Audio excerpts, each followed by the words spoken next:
Hello friends. तो exam तैयारी लेकर आपके लिए नया कोर्स जिसका नाम है साथ में तैयारी। ठीक है, ये एक गेट के प्रिपरेशन कोर्स है, गेट 2022 के लिए। इस कोर्स में आपको गेट के प्रीवियस ईयर से क्वेश्चंस कराए जाएंगे। आज ये पहला वीडियो है और आगे लेक्चर्स के और भी आएंगे। ठीक है, चलिए शुरू करते हैं आज का कोर्स। तो आज देखिए, आज हमें पढ़ना क्या है। आज हमें पढ़ना है Bernoulli equation and continuity equation.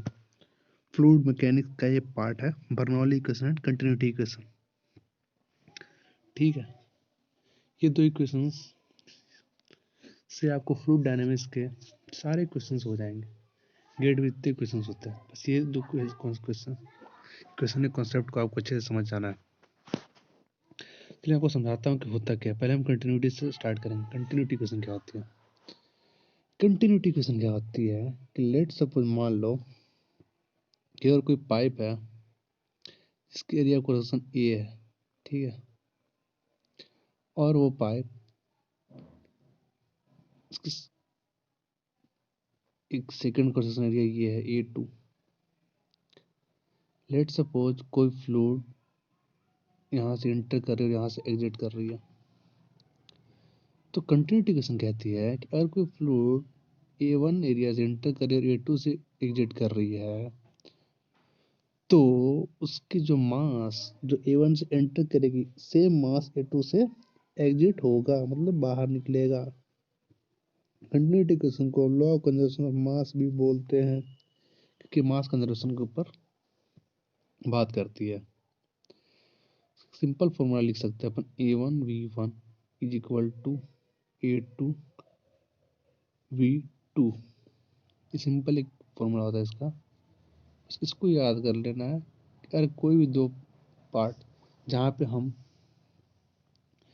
कोई वैल्यू निकालेंगे, किसी वैल्यू फाइंड आउट करेंगे, प्रेशर, वेलोसिटी, समथिंग कुछ भी, उन दोनों का क्रॉस सेक्शन अगर अलग अलग हो या सेम कुछ भी हो, तो A1V1 इक्वल टू A2V2 के थ्रू हम एक V1 और V2 का रिलेशन फाइंड आउट कर सकते हैं। यही है कंटिन्यूटी इक्वेशन। सेकंड है बर्नौली इक्वेशन। बर्नौली की समझते क्या होता है? बर्नौली ने कहा कि कोई भी फ्लूइड होगी उसके पास तीन तरह का हेड होगा, तीन तरह की एनर्जी होगी। तीन तरह की एनर्जी कैसी होगी? एक एनर्जी प्रेशर एनर्जी होगी, ठीक है, प्रेशर एनर्जी। दूसरी काइनेटिक होगी और तीसरी उसकी पोटेंशियल एनर्जी होगी, ठीक है। तीन तरह की एनर्जी होगी। अब ये तीन तरह की एनर्जी होगी, तीन तरह की एनर्जी मतलब क्यों होगी और कैसे होगी, ठीक है, मैं इसके बारे में बताता हूँ। लेट सपोज अगर कोई पाइप है, कोई पाइप है इस तरह रखी हुई है, ठीक है। अभी उनका जो जहाँ से एंट्री पॉइंट और एग्जिट पॉइंट दोनों का लेवल अगर कोई रेफरेंस लाइन से देखा जाए तो एच पे है, ठीक है। तो यहाँ पे पोटेंशियल एनर्जी क्या हो जाएगी? जीरो हो जाएगी। दैट मीन्स कहने का मतलब क्या हुआ, अगर हम किसी भी पाइप के में फ्लो को स्टडी कर रहे हैं और हमने जहाँ दो पॉइंट 1 और पॉइंट 2 लिया है, अगर उन दोनों का किसी भी रेफरेंस लाइन से हाइट क्या हो, सेम हो, तो पोटेंशियल जीरो है। और हाइट डिफरेंट हो गया, उसकी वजह से कौन सी एनर्जी क्रिएट होगी बच्चों? Potential energy. तो लेट सपोज यही पाइप अगर ऐसे हो, ऐसे हो, ठीक है, तो इसकी वैल्यू क्या हो जाएगी? एच हो जाएगी। लेट सपोज ये H1 और H2 हो जाएगी, तो उसकी वजह से इसमें कौन सी एनर्जी आ जाएगी बच्चों? पोटेंशियल एनर्जी भी हम कंसिडर करेंगे। सेकंड है काइनेटिक एनर्जी।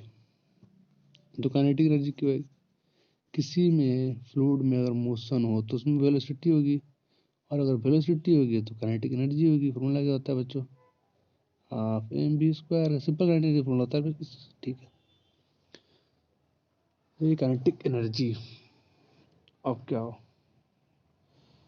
तो यही तीन एनर्जी होती है फ्लूइड के पास, जिसको हम कैसे लिखते हैं? सिंपल, हम P इक्वल टू क्या जानते हैं? P इक्वल टू होता है रो जी एच।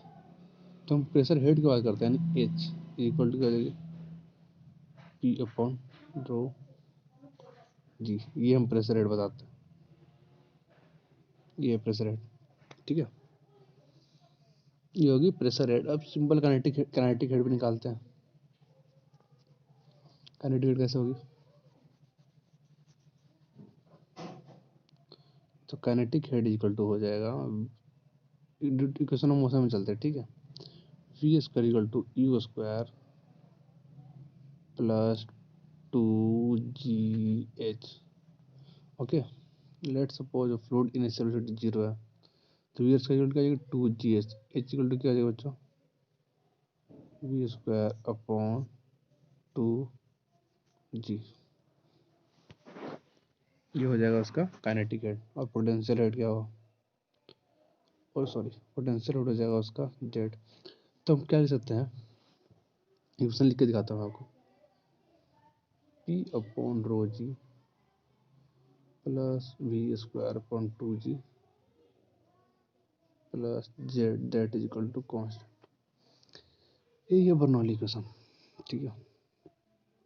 तो किसी फ्लूइड, किसी पाइप फ्लो मतलब फ्लूइड की बात करेंगे तो बर्नौली इक्वेशन को कंसीडर करके लगा सकते हैं। बर्नौली ने तीनों अजम्पशन लिए थे, मतलब अपने फ्लूइड को, मतलब बर्नौली में कहाँ अप्लाई करते हैं, तो उन्होंने आइडियल केसेस लिए थे। तो क्या उन्होंने बोला था, फ्लूइड जो है इनविसिड होना चाहिए, मतलब इनविसिड करना तो क्या हुआ, विस्कोसिटी उन्होंने माना चला कि 0 होनी चाहिए बिल्कुल, मतलब 0 मतलब टेंस टू 0 होनी चाहिए, वैसे 0 हो नहीं सकती बिल्कुल, मतलब नहीं होनी चाहिए, इनविसिड फ्लो होना चाहिए। बिकॉज विस्कोसिटी हम जानते हैं, विस्कोसिटी हुआ तो उसमें लॉसेज होंगे जो कि वो चाहते नहीं थे। और फ्लूइड के बाद स्टडी फ्लो होना चाहिए, ठीक है। कुछ पॉइंट है जो आपको लिख लो, एक बार बताता हूँ। पहला एजम्पशन क्या था उनका, कौन सा फ्लो होना चाहिए बच्चों, इनविसिड, इनविसिड होना चाहिए। दूसरा क्या है बच्चों, स्टडी होना चाहिए, स्टडी फ्लो। स्टडी फ्लो क्या है बच्चों, स्टडी फ्लो क्या होती है, फ्लो जो होता है वो टाइम के साथ चेंज नहीं होती, यानी कांस्टेंट रहती है टाइम के साथ, समझे।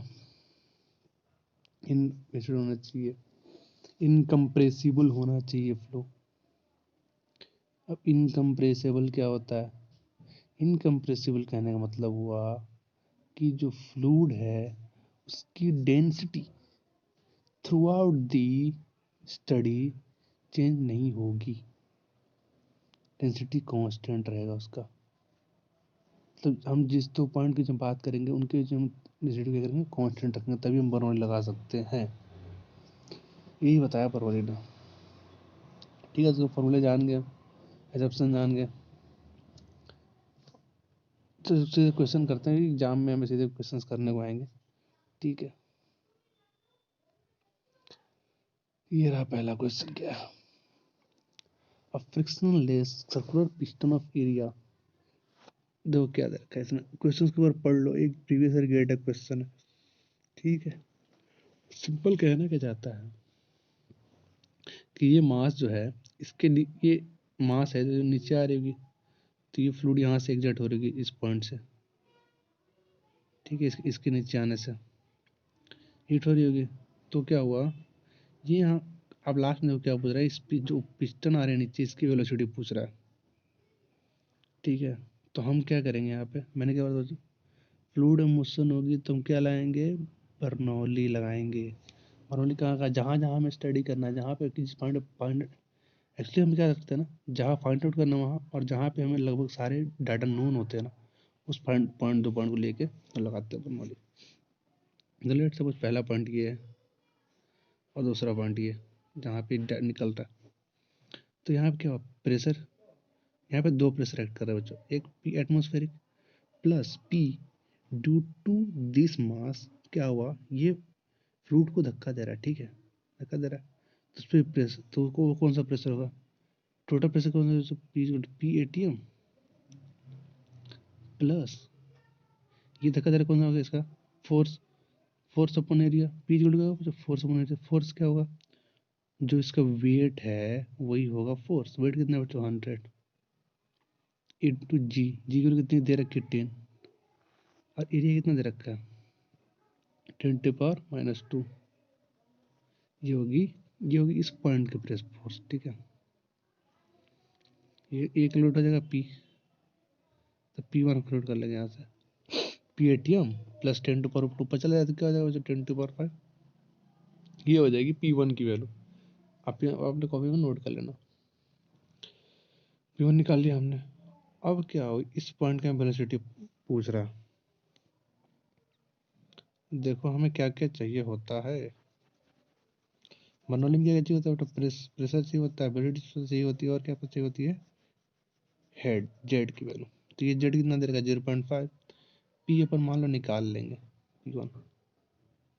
P1 पिछले में निकाला ना आपने, रोज ही वेलोसिटी तो अपने को निकालनी है। लेट्स सपोज 1, जेड की वैल्यू 0.5। अब देखो P2 में देख लो, ये सीधा एटमोसफेयर में रिलीज हो रहा है। तो यहाँ की प्रेशर क्या होगा, सिंपल P एटमोसफेरिक होगा, ठीक है। कि मैं यहाँ प्रेशर स्टडी करना, सिर्फ एटमोसफेरिक प्रेशर में एटमोसफेयर में रिलीज हो रहा था। तो यहाँ भी एटमोसफेरिक प्रेशर और यहाँ 1 पे भी एटमोसफेरिक प्रेशर, एटमोसफेरिक कैंसिल हो जाएंगे। तो P1 पे सिर्फ प्रेशर किसकी वजह से होगा, सिर्फ और सिर्फ मास की वजह से प्रेशर होगा, ठीक है। तो सीधा हम क्या लिख सकते हैं यहाँ पे, P2 कैंसिल होगा 0, बचेगा क्या, वेलोसिटी। इसकी जेड को 0 है क्योंकि रेफरेंस लाइन नहीं ले रखा है, ठीक है। तो ये जेड कितनी है इसकी, 0। वेलोसिटी कितनी होगी, V2² पर 2G। देखो P1 हमने पीछे फाइंड आउट किया था, ठीक है। याद रखना बच्चों, P1 में जो PATM की वैल्यू है वो सेकंड पॉइंट की PATM वैल्यू से कैंसिल हो जाएगी, सिर्फ इसकी वैल्यू क्या होगी, 10⁵। अब प्लस V1² हमें पता करना है, ये दे रखा है। और रही बात V2 की, तो V2 हमें फाइंड आउट करना है। तो हमने बर्नौली लगा लिया। अब मैंने तो क्या बोलता, बर्नौली और क्या याद रखना, कंटिन्यूटी। अब क्या लगाएंगे हम, कंटिन्यूटी इक्वेशन, कंटिन्यूटी लगाएंगे और वहीं से निकाल लेंगे वैल्यू। देखो कंटिन्यूटी लगाता हूँ मैं, कंटिन्यूटी क्या, A1V1 is equal to A2V2। अब V2 को निकालना है V1 के टर्म में, तो V2 इक्वल टू क्या आ जाएगी, A1/A2 इंटू V1। A1 क्या दे रखा है, रेडियस क्या दे रखा है उसका, एरिया दे रखा सीधा ही 10⁻²। ऐसे कितना दे रखा, 10⁻3, 10⁻2 और 10⁻3। ये कैंसिल हो जाएगा इंटू V1। ऊपर क्या जाएगा, तो V2 इक्वल टू 10V1 हो जाएगा सीधा। और यही वैल्यू हम सीधा पुट कर देंगे उसमें और आंसर निकाल लेंगे।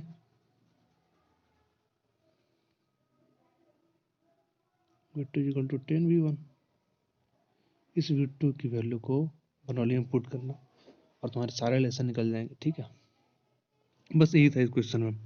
तो हमने किया क्या, बर्नौली में जो V1 और V2 है उसका रिलेशन कैसे फाइंड आउट करेंगे बच्चों, उसका नहीं कोई गिवन होगा तो कंटिन्यूटी से P1 की फाइंड आउट कर सकते हैं, PATM।